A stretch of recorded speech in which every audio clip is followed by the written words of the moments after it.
चला बरं, आज आपण ब्रेड आणि आमलेट खाऊ.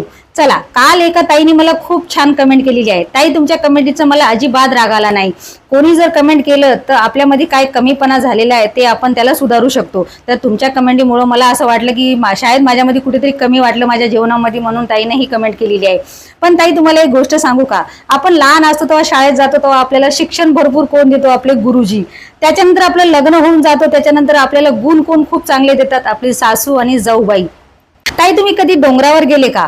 जर तुम्ही डोंगरावर गेले असतील तर तुम्हाला लांबून डोंगर खूप खोल दिसतो, पण तोच डोंगर जर तुम्ही त्याच्या जवळ गेले तर खूप सुंदर दिसतो. सेम तशी माझी गोष्ट आहे. तुम्ही लांबून माझा व्हिडिओ बघता आणि त्या व्हिडिओला कमेंट करता की तुला जेवण बनवता येते की नाही, तू कशाला चॅनल ओपन केलेली आहे.